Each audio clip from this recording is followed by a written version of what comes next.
রবীন্দ্রনাথ ঠাকুর যদি বেঁচে থাকতেন তাহলে রবীন্দ্রনাথ ঠাকুর 15 ভাই বোন, তাহলে তাহলে জ্ঞানেশ কুমাররা, এই অসভ্য চোর মনোজাগরণরা, তারা রবীন্দ্রনাথ ঠাকুরের মাকে বলতেন এত সন্তান জন্ম দিলে কি করে।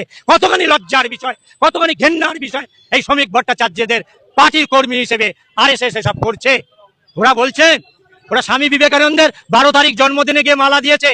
জানে স্বামী বিবেকানন্দ 10 স্বামী বিবেকানন্দর মা, স্বামী বিবেকানন্দরা 10 ভাই বোন। স্বামী বিবেকানন্দের মা ভুবনেশ্বরী দেবী যখন বিবাহ হয় 10 বছর বয়স তার।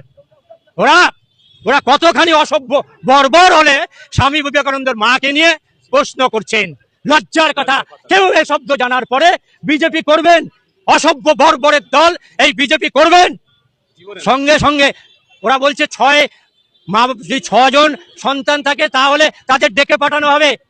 যদি শ্রীকৃষ্ণ বেঁচে থাকতেন, যদি শ্রীকৃষ্ণ বেঁচে থাকতেন, জানেন শ্রীকৃষ্ণ অষ্টম গর্ভের সন্তান, মানে শ্রীকৃষ্ণ যশোদা মার 8ম সন্তান।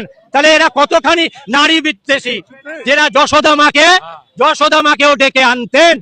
এই অসভ্য বর্বর নির্বাচন কমিশন তারা খুন করছে।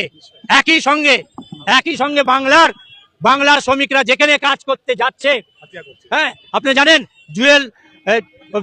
জুয়েল রানাকে হত্যা করেছে। এরা শুধু তাই নয়, ওই উত্তর পূর্ব ভারতের অ্যাঞ্জেলকে খুন করেছে।